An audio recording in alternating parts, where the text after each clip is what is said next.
finally we get some clarity in one of boxing's deepest divisions. We break it down next. Please like and subscribe. Help us hit 10,000 subscribers. Share on all forms of social media. Leave us a comment. Welcome, welcome, welcome. Welcome to another episode of Tuesday Night Fights. Lots to get into. We're just days away from a possible fight of the year type of scrap between Maurice Mighty Mo Hooker and Jose Carlos Ramirez for the unified WBO and WBC junior welterweight titles. And as soon as we can agree on a location, we will have a World Boxing Super Series finale and a unified IBF and WBA champ as well between Regis Prograis, and Josh Taylor. That fight should be good to go if and when we can find a home for it. As soon as they agree on a location, we're set with that one. And I'm assuming that between those two fights, between the Rougarou and Taylor fight and the Hooker versus Ramirez fight this weekend, that we'll have Hooker and Rougarou as the two winners, and they will certainly agree to fight each other. This is a deep rivalry that many people outside of Texas don't know about. This rivalry goes back to the amateurs when they fought in the finals of the Texas Golden Gloves in 2011. They know each other exceptionally well. And this kind of quasi 140-pound tournament between the four best welterweights certainly looks like it's going to play out well.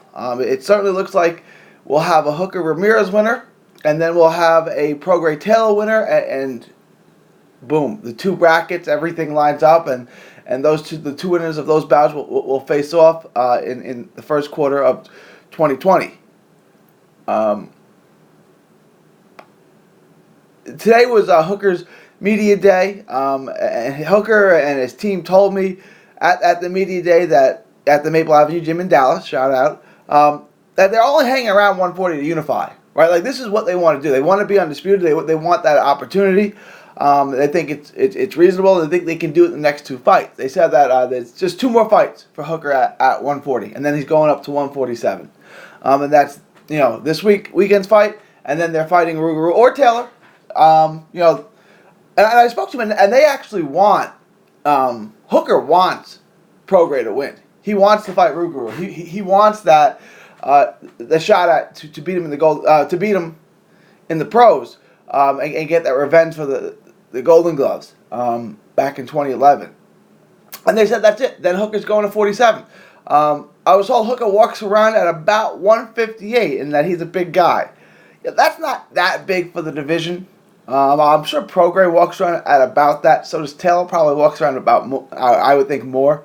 But, Hooker will be 30 this year, and perhaps it's time to move up, stop cutting all that weight. He also doesn't seem to love all the attention that fellow Dallas Texan Errol Spence gets. And he wants some of that shine, some of that gloss for himself, and he thinks he deserves it. I also want to put this out there. As the WBO champ, let's assume he wins, and we're not going to look past Ramirez, but let's assume Hooker wins. He would be in line for a Crawford fight if he wanted to move up to 147. If he wanted it, that's how the WBO works. If you move up, you are given the first right of refusal to fight for the strap in the new division, right? So, which is kind of why Usyk will have a chance to fight for the WBO if he wants to. It's the same reason why Terry Flanagan got to fight for the 140-pound WBO strap against Hooker, which he lost, obviously. So if you move up in weight class, you kind of get that mandatory shot. You get the first right of refusal. And from what they said, sure, yeah, if it makes sense, they'll do it. They think Hooker's the best at 140. You can make that argument. And Crawford's the best at 147. You can make that argument. And that's the fight they want. It seems like it would be makeable. It seems like it would be a lot of money. But they want to go through. They want to win. They want to become undisputed first, which would be Ramirez and then the Taylor Prograis winner. So that's a tall order. That's a really tall order. But let's not get into the weeds too much about two fights ahead. Because again, that's two huge steps ahead. Those would be the two best names on Hooker's resume. Would be Ramirez and Prograis or Taylor. So, we're not going to get all the way into the weeds on that. Hooker versus Ramirez this Saturday, UT Arlington. Homecoming fight for Hooker after he fought his last 3 fights, really, because he fought Les Pierre in New York. Pierre is from New York. He fought, obviously, Salcedo in Oklahoma City, and he fought Flanagan in the UK. So he finally comes home. He gets to have a hometown defense. I think this is going to be a fight of the year type of fight. I really do. I think both men are going to touch the canvas. I think we're going to get a stoppage. And I like Hooker to stop him in 8 rounds. That's going to be my official prediction. I take Maurice Hooker to unify the WBO and WBC junior welterweight straps via 8th round TKO. It's a great fight, though. This is going to be a really entertaining fight. This is going to be bombs away. I think Ramirez is going to have a ton of success early, working the body, doing good work on the inside, but eating plenty of big shots while trying to get to the inside. This is going to be a slugfest. As good as the Salcedo fight was with Hooker last year, this is going to be better, as I see Jose Carlos Ramirez simply as a better version, a taller and better version of Salcedo. I think he'll have plenty of success. I think he'll drop Hooker early. I think I think the right hand and his jab and his reach will start to wear Ramirez down. It'll stop him in his tracks in the middle rounds. And I say by round 6, the tempo and the momentum changes. I think the right hand and the reach, and the power shots that he's landing and the power shots he's eating to get on the inside begins to take its toll on Ramirez, and Hooker starts to really punish him starting in that 6th round. I don't think Ramirez is going to have any ability to adapt, just like Salcedo had no ability to adapt. And Hooker will start to really sit down on those punches and dig with those punches and punish the WBC champ. I think it'll all come to fruition in the 8th round as Hooker will pour it on and drop Ramirez and finish him brutally to capture the WBC belt to add to his already held WBO belt.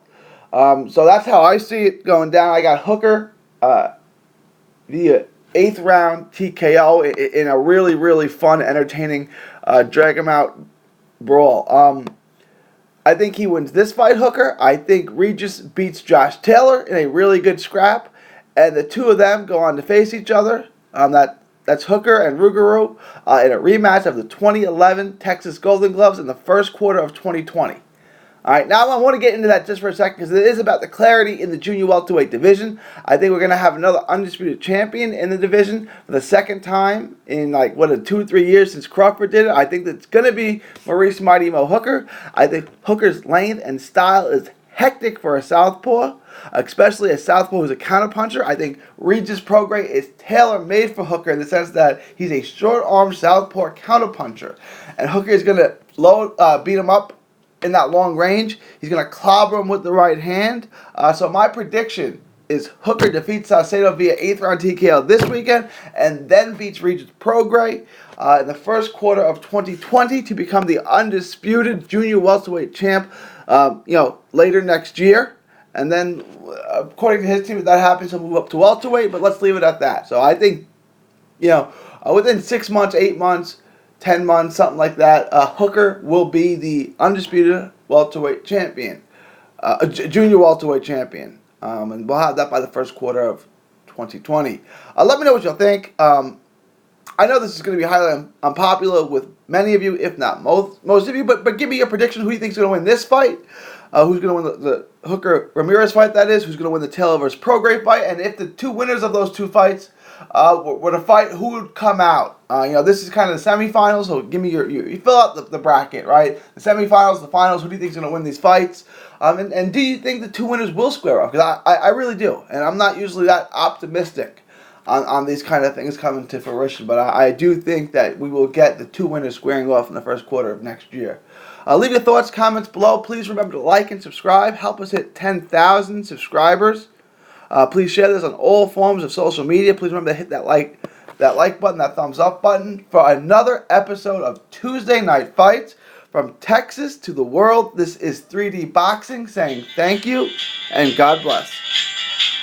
Enjoy 3D Boxing vlog videos? Show us some love by clicking the like button. Don't miss a tweet, post, story, or video. 3dboxingvlog.com is also on Facebook, Twitter, and Instagram. Hit the subscribe button now to stay inside the ring.